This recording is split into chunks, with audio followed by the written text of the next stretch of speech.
Welcome back to another edition of Real Spiritual Talk Radio. I am your host, Lamont Gates, once again bringing you the world of faith, metaphysicality, and spirituality.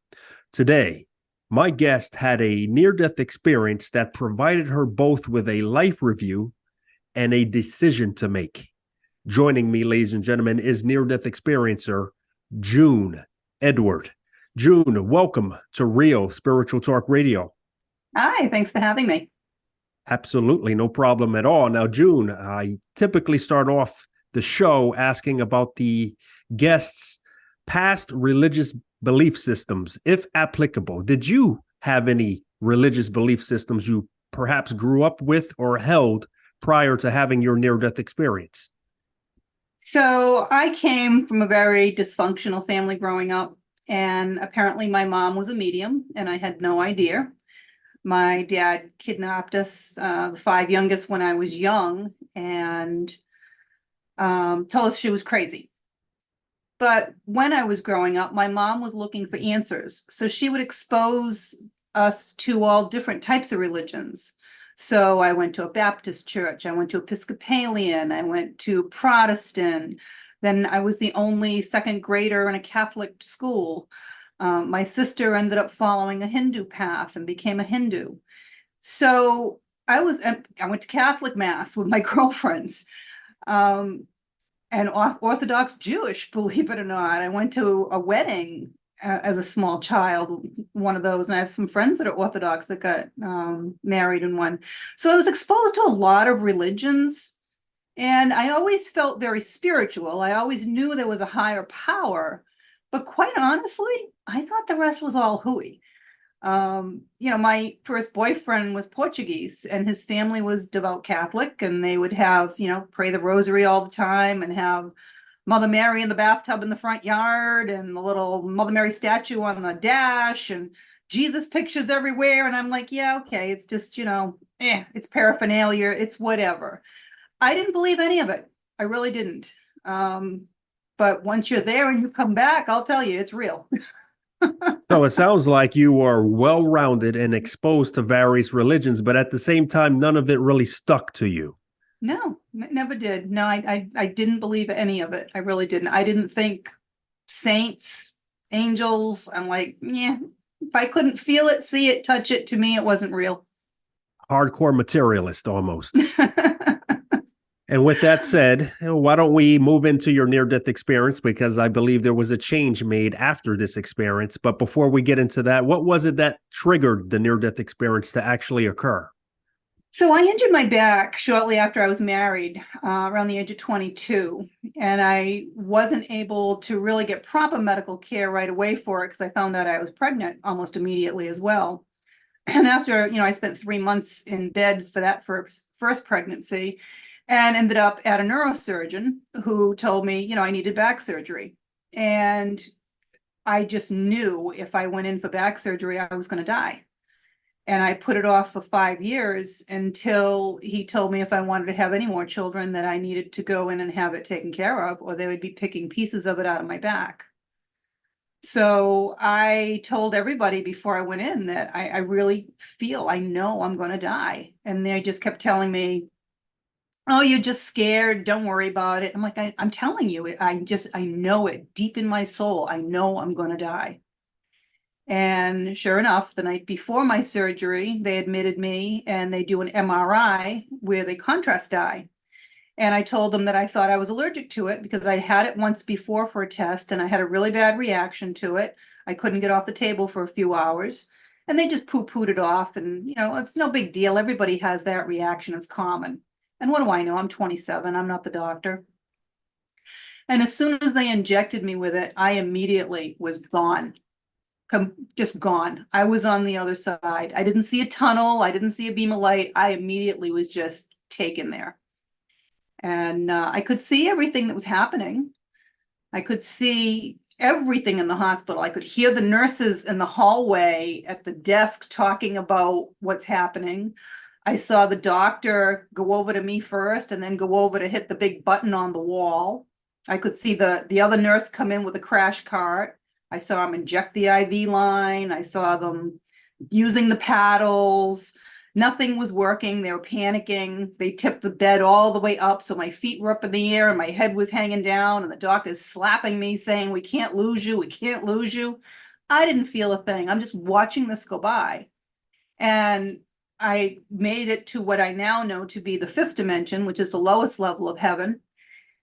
And I immediately got a life review. So I never called this a near-death experience. I never knew what a near-death experience was. I always knew it as a death experience because I knew I died. And I come to find out that the scientists are the ones that call it an NDE because they haven't been able to quantify it just yet. So to me, I knew I died. And all of a sudden, it was like if you were sitting in the front row of an IMAX theater, this whole big movie just opens up in front of you. And I got a life review, basically. And it was just every person that had ever meant anything to me, anyone I loved, any time in my life that brought me joy, anything that was really important to me. And then I heard a voice behind me. I didn't turn around. I heard a voice behind me say, "It's really not your time. You can stay here if you want to, or you can go back. It's your choice." And the feeling on the other side is just amazing. There's really are not words to describe it, but if you could just picture a warm blanket of love in a coldest winter day that they wrap you in, it's just amazing on the other side. And I was deciding to stay, and then I remembered I had 2 children here, and I knew that I was supposed to be here for them.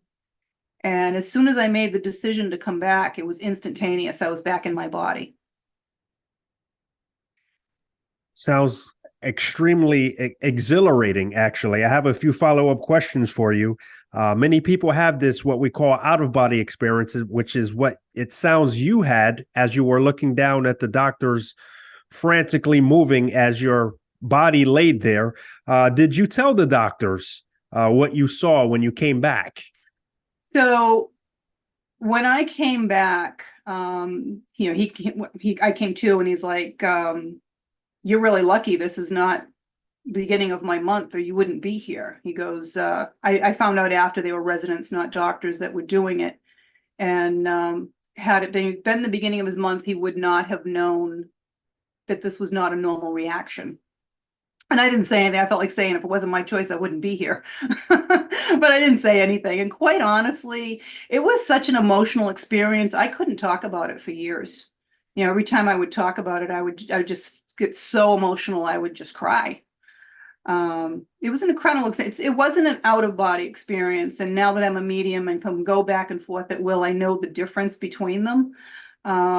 A lot of times people's soul will literally jump out of their body, like you said, but that usually happens if there's a traumatic event, like a car accident, something like that. Their soul will jump out. They don't usually go to heaven or go into the light. So you said you were looking at the scene as it was happening. I'm assuming above your physical body. Did you see your own physical body laid on the bed? I did, yeah. Was there any connection to that body? Nope, I couldn't feel anything, nothing. That's why I was surprised you slapping me, and I didn't feel anything. I was not there. Now, during your life review, you said you had one and you went back in some of the portions of your life, and it sounded like a very positive life review. Was there any negative life reviews you had? There was nothing negative. No, and I had a very, very difficult life. There was lots of negative in my life to that point growing up. None of that was in my life review. I don't know if they were just showing me that, trying to get me to go back. I have no idea what the point was of the life review. I have learned since studying NDEs that less than 10% of the people that go to the other side have a life review. It's not all that common. Very often when people do speak about having a life review and a near-death experience, one of the first things they say is that not only could they relive the experience that they were living in the past, but they could also feel and relive what the person that they were interacting with was feeling. Did you feel any of that in your life review? I did not. No. No, I was really just amazed and really absorbing the feeling of love. and the knowledge, because the two things that I took with me was knowledge and love. And while I was there, it was like I had the knowledge of all my lifetimes, knowledge of the universe. It was just incredible. What did time look like or feel like to you over there? Did this life review move relatively quick, or was it slow moving, or did time feel like it did not exist at all? I wasn't conscious of any time factor at the time. I have since learned that, time is a concept that we kind of created here. However, there is a concept of time throughout the universe. So if you send an astronaut up and he's up there for 20 years and he comes back, he's only going to have aged like a year. What I found when I bring souls through from the other side is it's about 350 to 400 of our years equal one of their years. What did the landscape or scenery look like to you over there? I know you mentioned this feeling of absolute love, but did you see anything? It was all just white light, just white light. And I didn't turn around to see who was talking to me. Speaking of that entity that was speaking to you, was this speaking audible or was it telepathic? I'm sure it was probably telepathic. And how did it feel when you came back into your body? Was there any pain? I don't recall there being any. I was just stupefied, to be quite honest. Literally stupefied. And I can imagine experience like this, which is completely outside of the norm. You also talked about an ineffableness. You just couldn't describe what it was like there.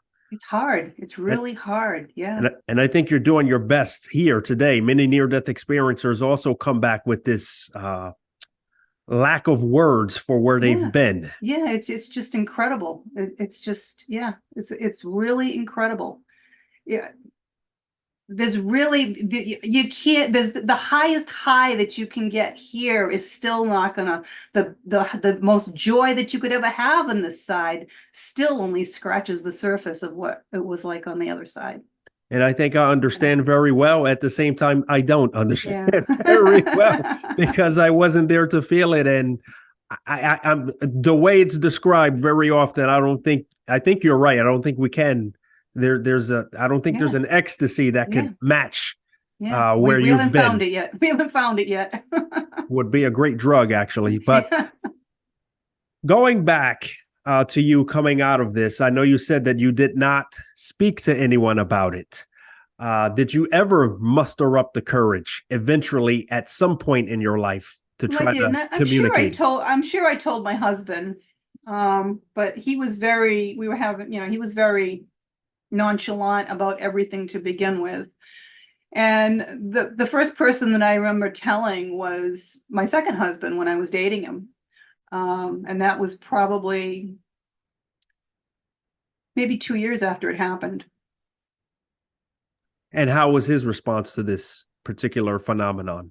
He was very interested. He's Catholic. He was very interested. And he also grew up with a medium in his family.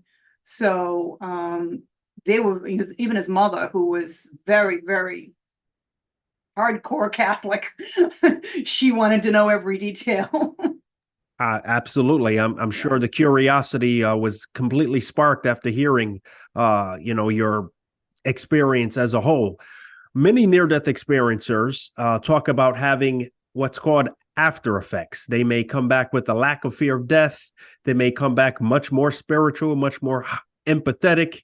They may gain a bout of precognition. They may have premonitions, deeper dreams, etc. Did you come back noticing anything remotely close to these after your near-death experience? So I'm a very strong psychic medium, and I have the ability to go back and forth to that fifth dimension, that lowest level of heaven at will.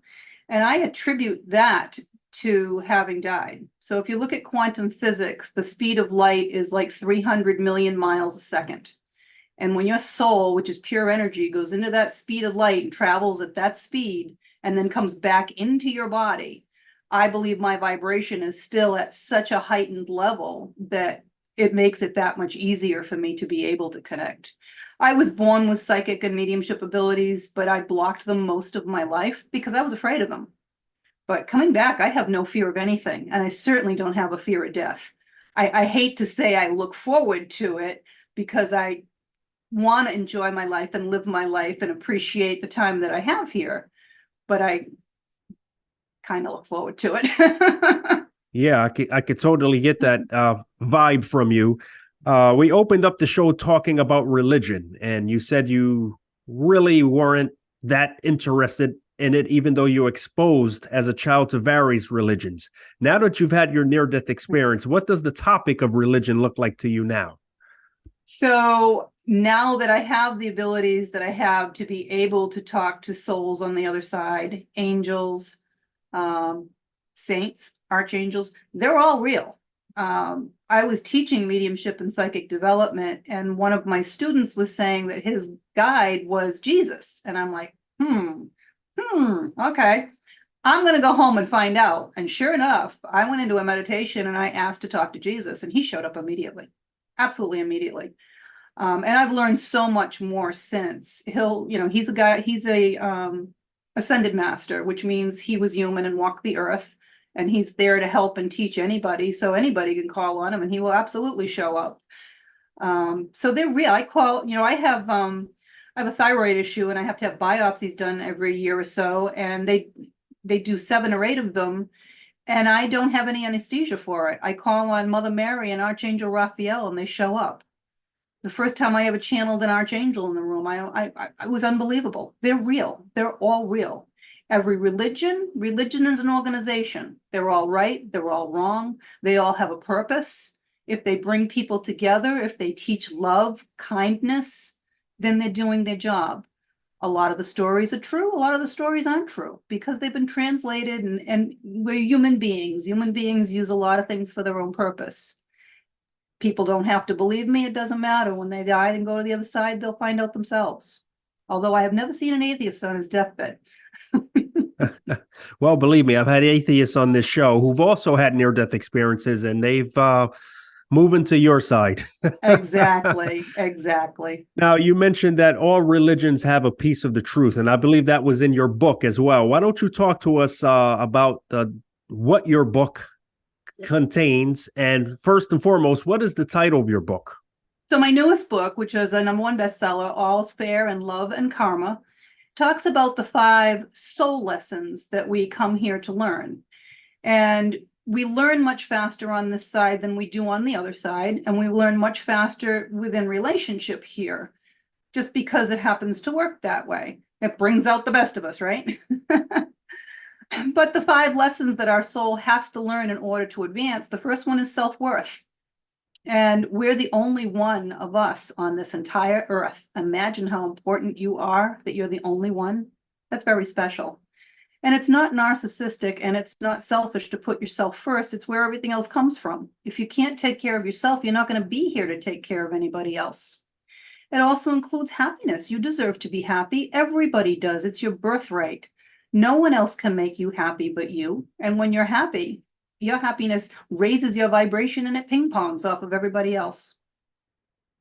The next lesson is trust and communication. You have to be able to communicate to other people what your wants and your needs are, no matter what that is. And you have to trust that there is a higher power and there is a plan. You planned this life before you came here. And anything that's happening, nothing is being done to you. It's being done for you. It's always for your highest and best. That's what they always want for you. They want you to succeed. And sex is just another form of communication. If you can't communicate outside the bedroom, you're not going to be able to communicate inside the bedroom. Then you have unconditional love. Unconditional love is not saying, I'm going to stay in this abusive relationship because I love him unconditionally. It's saying, listen, I love you. I care about you. I appreciate the time we had together. It's not working. You go your way, I'll go mine. And just a little bit deeper on that, suppose someone had a child that they loved very much, and the child did something horrific, like murdering a neighbor in a rage, and they go to prison for the rest of their life. They don't like what the child did, but they're still going to love their child unconditionally, I would hope. Then you have money in balance, and money is energy. That's why it's called currency. And it's what we use in this 3D world to show whether or not your life is in balance, because the whole universe has to stay in balance. If you work too much, you're not going to have any time for your home and your family or yourself. And then your self-worth is going to kick back in again, because all these lessons reinforce each other. And then if you're just hoarding your money, you don't even value yourself enough to spend the fruits of your labor on yourself. So they all kind of connect. Then you have patience. And we live in a world right now of instant gratification. Everybody wants everything now or yesterday. They don't want to wait for anything. But things happen in this lifetime when they're supposed to. You planned it. It'd be kind of foolish, every little 5-year-old girl wants to get married and have babies, right? Their little baby doll. Kind of foolish if the stork delivered a couple, wouldn't it? It all has to happen in its time, and you have to trust that the time will come. And you say some very interesting things that actually tie into several near-death experiences and near-death experiencers who I've heard talk about the topic of, for example, self-worth. A lot of times these life reviews, for example, you were shown all the positive things that occurred in your life. A lot of times, though, I think these life reviews are trying to give that message back to the near-death experiencer that they are worth it. You not only should you love your neighbor, as the golden rule says, you should also love yourself, because in loving yourself, as you stated, you can certainly begin to pass that love out to everyone else. You also talk about pre-birth, pre-mortal existence is what I'm trying to say. Yeah. How you pre-planned everything, or Yeah. you pre-planned certain portions of your life, and people ask the question, well, how come I'm not getting this? How come I'm not getting that? Very often near-death experiencers will say that, well, perhaps I pre-planned that to happen because there's some sort of lesson I'm trying to learn or teach myself out of it. Well, one of the other things that I've learned is that people that have very difficult life paths, like I did, have planned an exit strategy in there if they feel that they need to leave early. And I think that was my exit strategy that I could have taken. Taking your own life is never an acceptable out, and that is never written into your life plan. Never. And before you can come back, if you do that, you really have to get counseling on the other side, because it's like quitting the game. Now they have to scramble, try to fix every interaction you were supposed to have when you were here.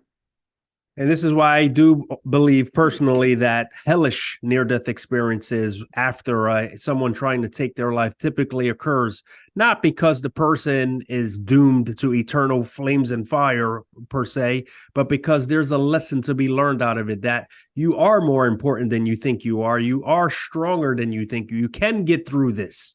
And I think you're right.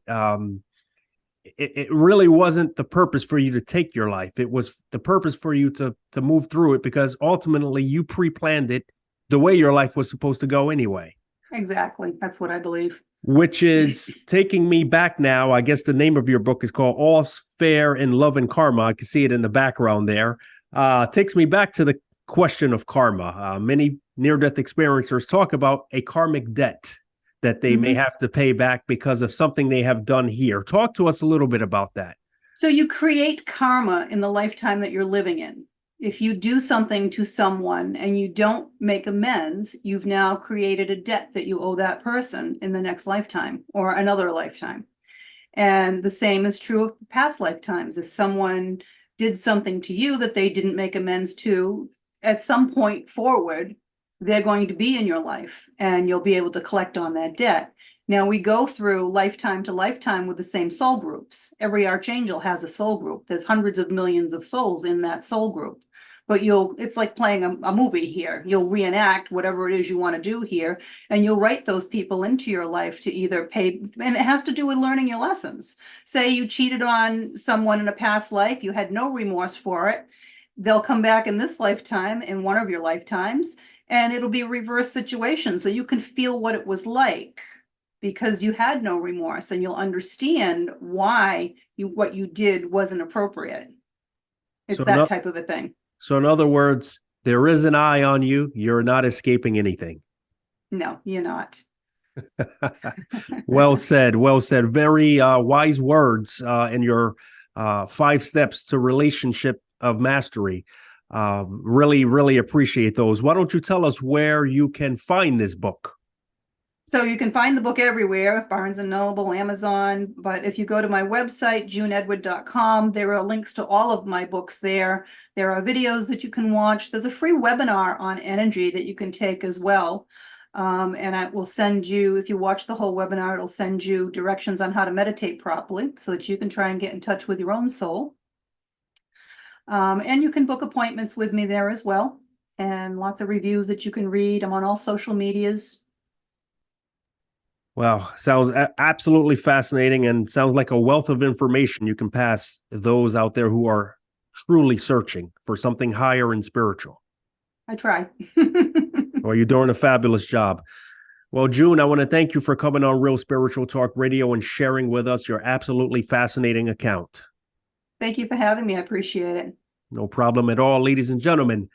June Edward.